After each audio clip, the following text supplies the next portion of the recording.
Hello, good day. This is Christopher Emsey from the Greater Bloomington Chamber of Commerce's Success School.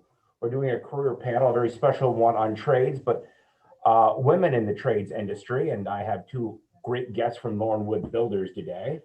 If you both want to introduce yourself and to kind of give a little bit of a history of where you're at and how you end up where you're at today. Sarah, you want to go first? Yeah, my name is Sarah Menefee. I obviously work at Wood Builders. At the company, I think my technical title is carpenter, but I honestly run support for our active jobs. I'm just sort of on call at all times. I drive a lot of the trailers.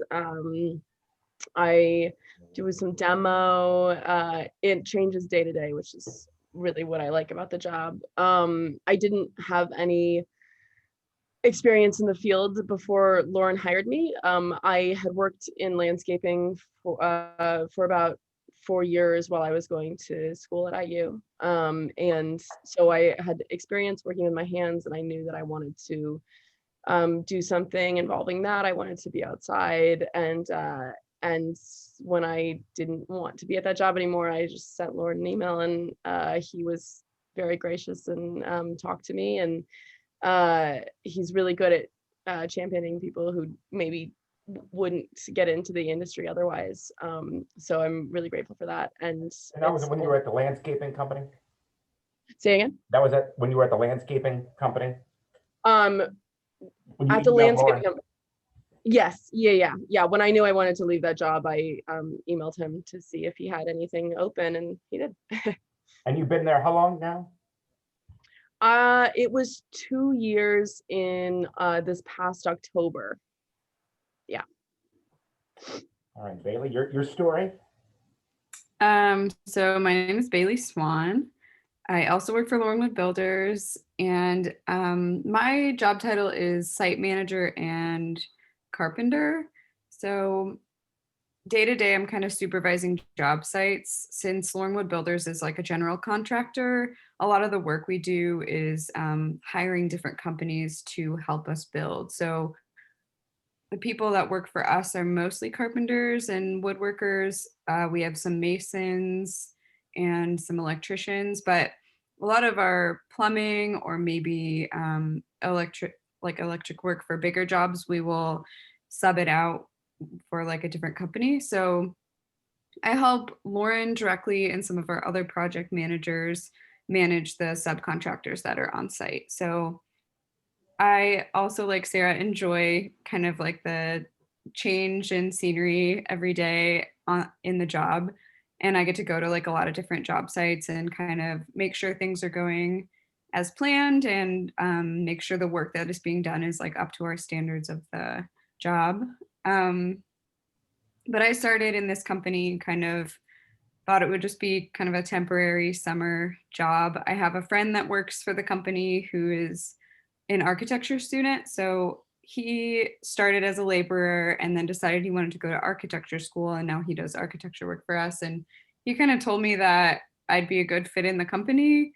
And I've always liked working with my hands as well. I had some experience after college. I did some volunteer farm work.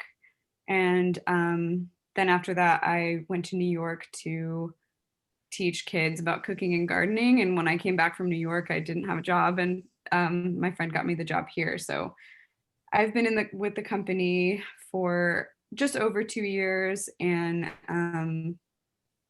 I had just decided to stay because I liked it so much. And so with your friend that was in architecture school, you would be a good fit. What you know what that means now? You probably didn't at the time. Yeah, so it's actually pretty funny. He's my best friend, and there's kind of a stereotype of like someone that works construction, it's usually a man. And we're always like Sarah and I especially are always like fighting that stereotype. But my friend Tucker was just kind of like, I started this job and was a laborer, and he's like, I was no good at it. He's like, I wasn't strong enough, or I wasn't coordinated enough like with my hands. And he knew that I had always liked to fix things or just kind of like work on projects that involved building things. And that's kind of what made him say that I'd be a good fit. And it takes a lot of, I guess, confidence to kind of go into this field, not knowing anything. It can be a little bit intimidating, and our company especially is super welcoming.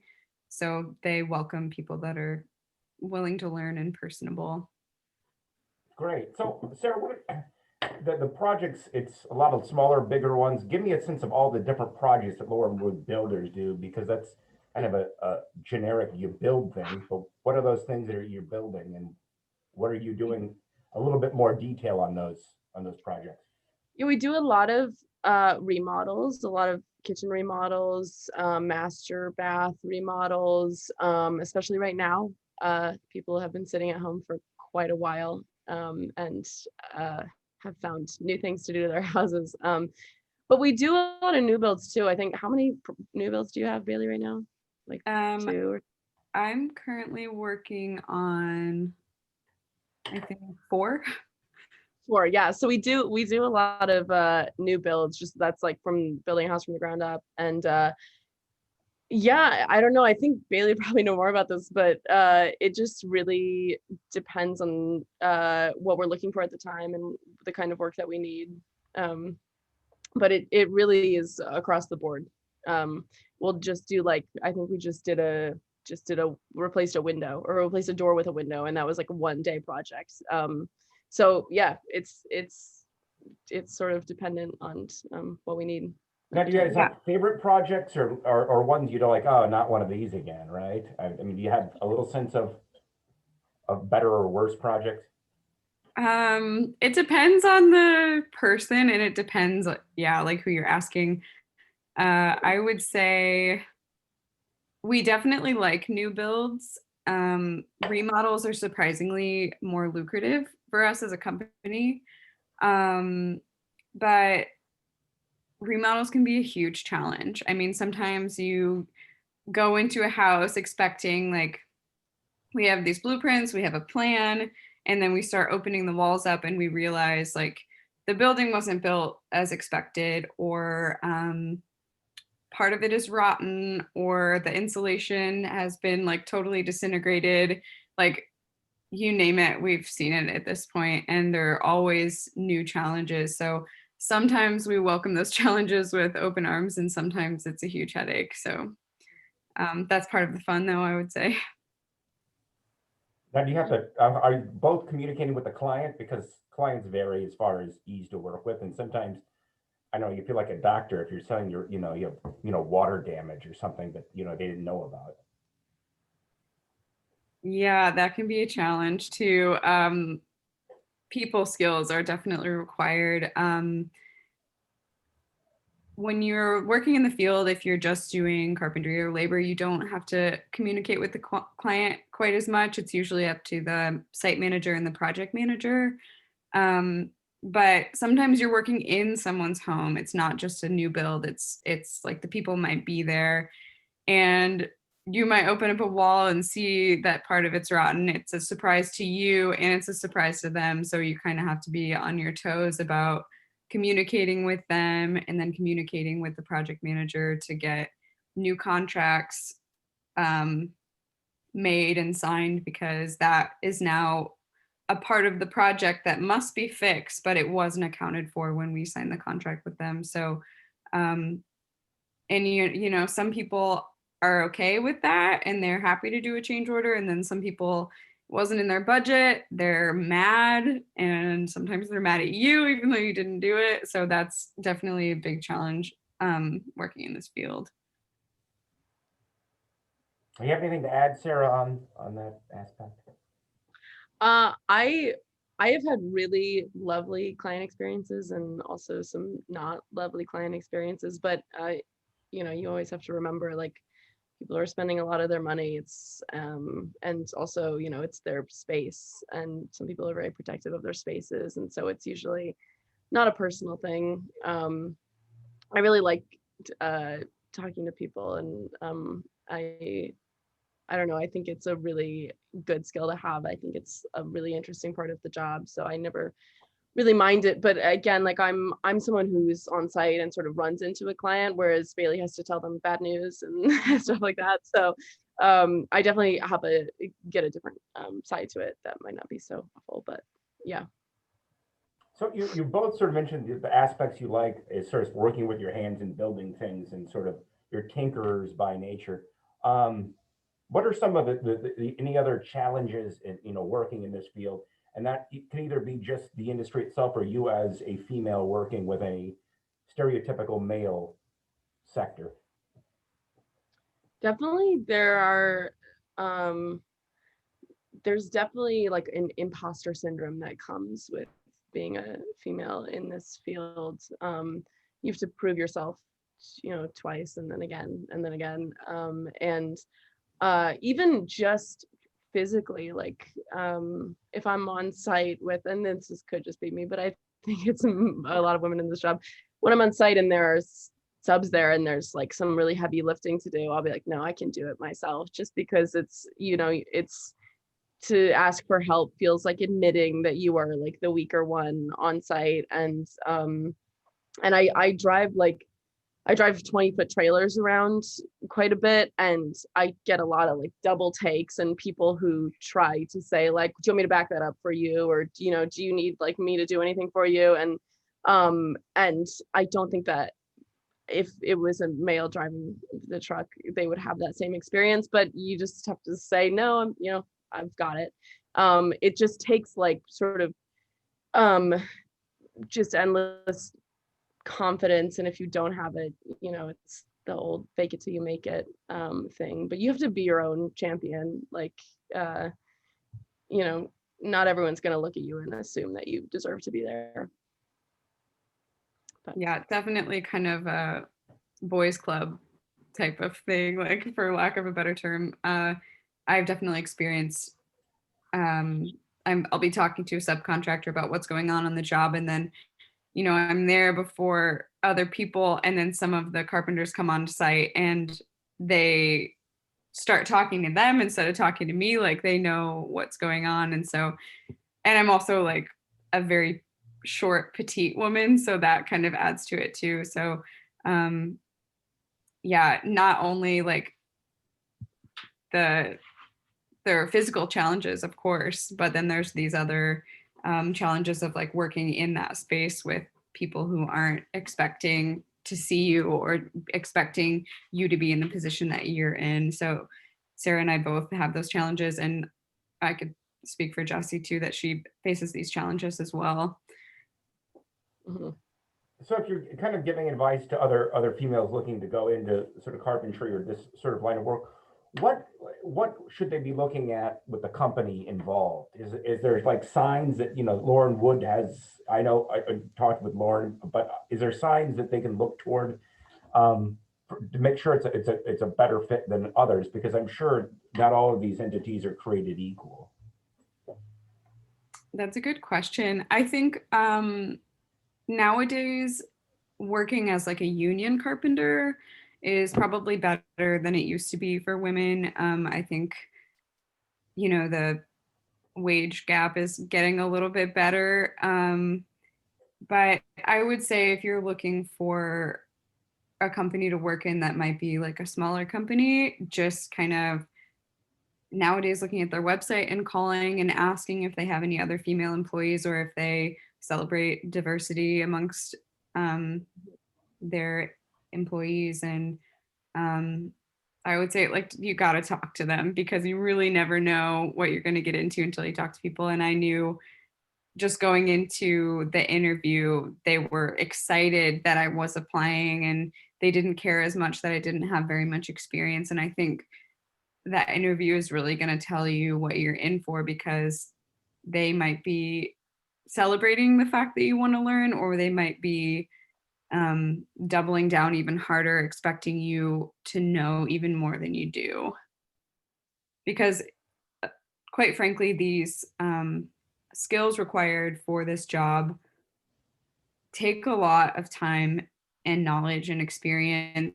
A company does want to be lucrative, and they want to make sure they have employees that know what they're doing. But it doesn't mean you should be like discriminated against.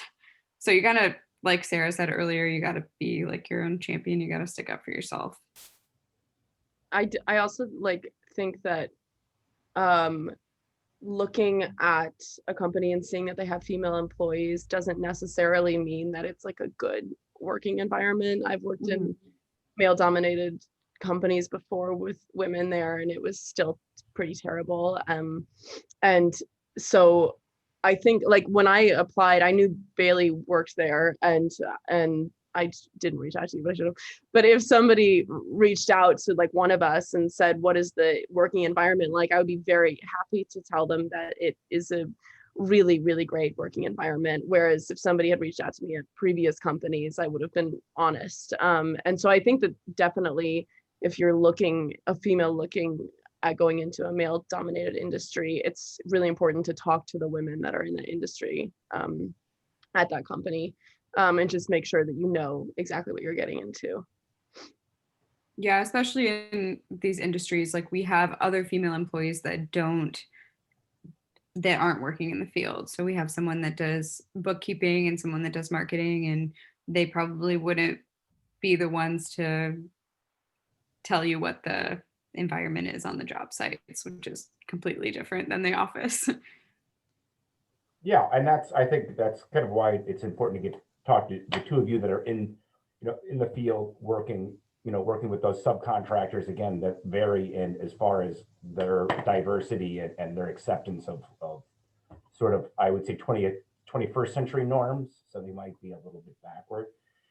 Kind of get a little bit about Lauren Woods. What kind of makes them unique builders? I've gone through, I think the home show that they used to have before the pandemic in the spring. I used to tour the homes, and Lauren Woods had some. Whether that's a construction or that a remodel or a home. What's sort of some uniqueness that would be different working as a carpenter for Lauren as opposed to maybe another entity here in town? Do you want me to take it? Either one. Yeah. So I would definitely say quality.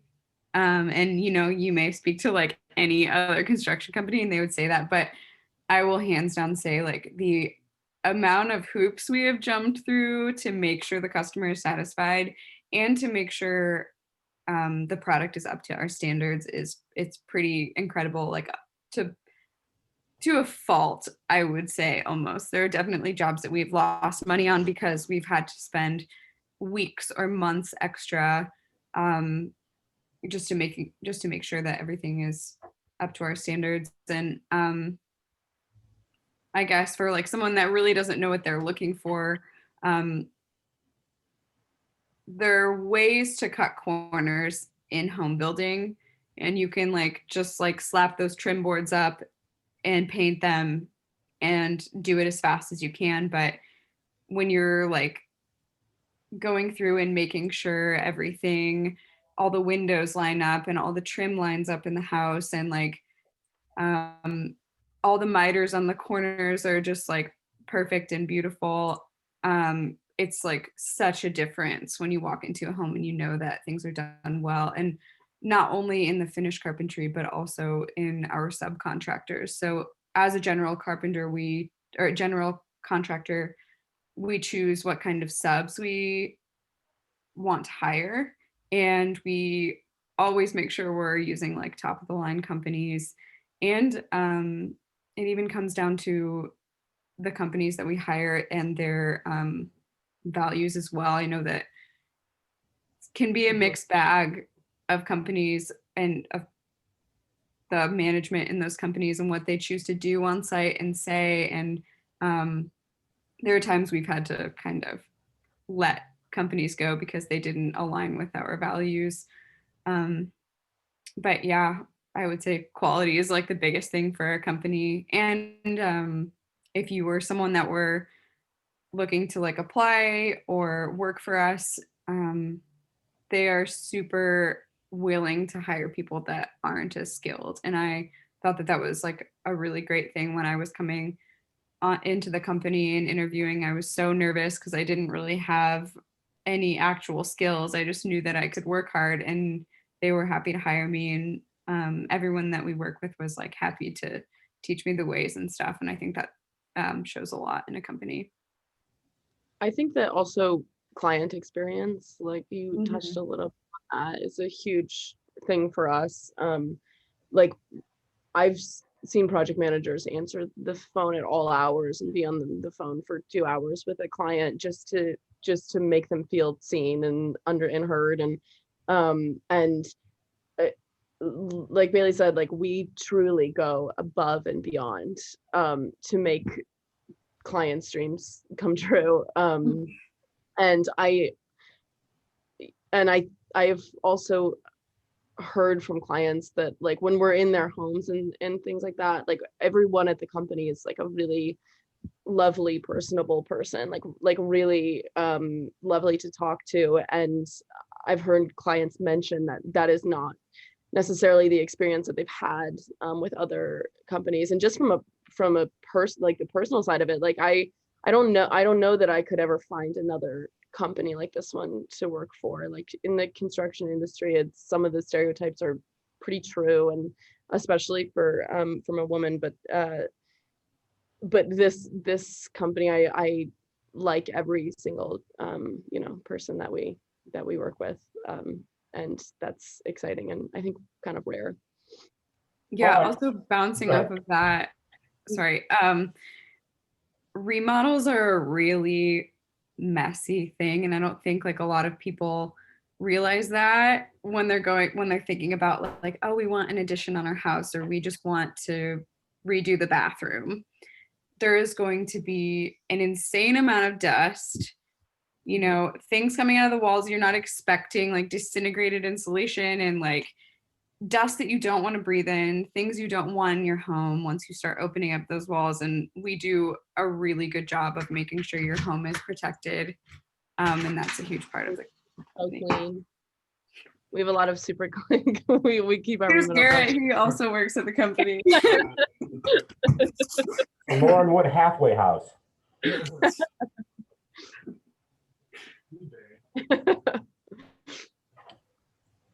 So I was just going to say, having been to the home show and seen a couple of remodels, there's a like, and maybe it's just because I see the sign, but there's just a uniqueness where I know it's Lauren Wood Builders who did it, and I don't know how that happens.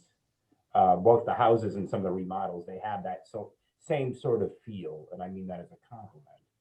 It's like kind of like, yeah, What did you say, Sarah? it's like sort of like a sleek look. I feel like a lot of the, especially the new builds we do, have like sort of that pre-rusted metal sort of you know. Yeah, definitely more like modern or kind of unique to the homes in the area for sure. So, you know, I'm just looking at our questions. I'm looking at number 7, and you kind of already both answered this, but I'm just going to read it again. What's helped you get where you are, you know, influential, effective, and forefront? And what advice would you give others who want to set off in a similar direction? So this would be other sort of females kind of going into some sort of construction, carpentry, or just maybe just a man's, you know, sector, anything like that.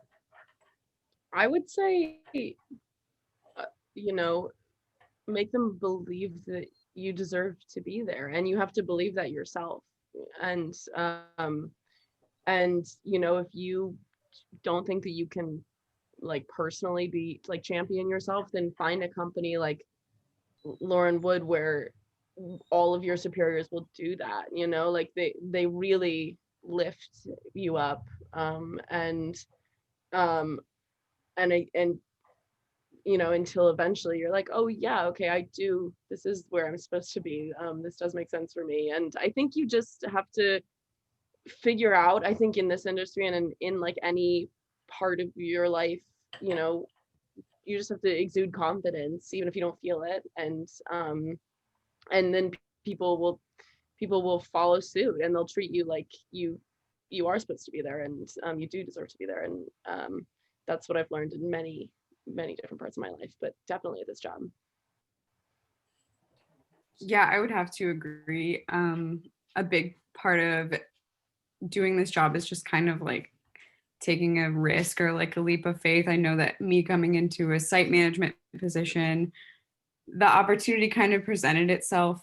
Someone in the company left, and I was just like, I'll do it. Let me try. Like I'm willing to take responsibility and to learn as I go. And I think that's a big part of working in this industry too, just kind of being on your toes a lot and rolling with the punches.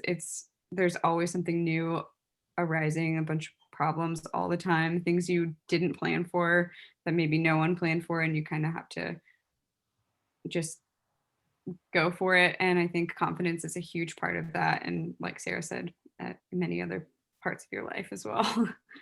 Yes, and I imagine both of you kind of started with no experience, or like formal experience, that you can't beat yourself up over making mistakes along the way, right? That first 3 months had to be just, a little bit nerve wracking. You can definitely beat yourself up, but you have to also learn how to accept your mistakes. That's a big one. And accept that, people in the company understand that a mistake is, solvable, and it's not the end of the world. You just believe that. Yeah, that's the good thing about construction. It can be demolished and rebuilt Yeah. if it needs to be. So anything, we're winding down, anything that we haven't brought up you want to mention? Oh yeah, one of the questions was like, how has the field changed, and also like what have we as a company done to what have we done to make a difference in this world? And I have an answer that kind of goes with both of those. One of the builds I'm working on right now is a certified passive house. So this industry is extremely wasteful, and building homes is just wasteful in general. And I think a lot of different companies in the industry are trying to be better at that and trying to make sure our homes are more environmentally friendly and more environmentally conscious in general. So passive houses are homes that require less energy to heat and cool the space.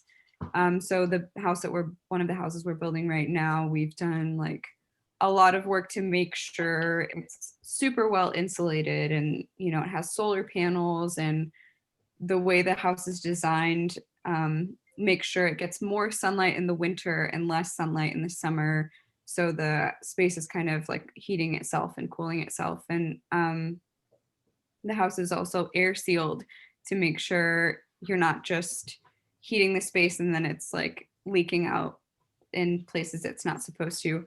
So I think that's a really exciting part of this industry, and that it is always changing. That's a challenge within itself too. I mean, you always have to adapt to new products and new methods, but I personally think that it's really cool that we're trying to collectively do better and be better for our planet.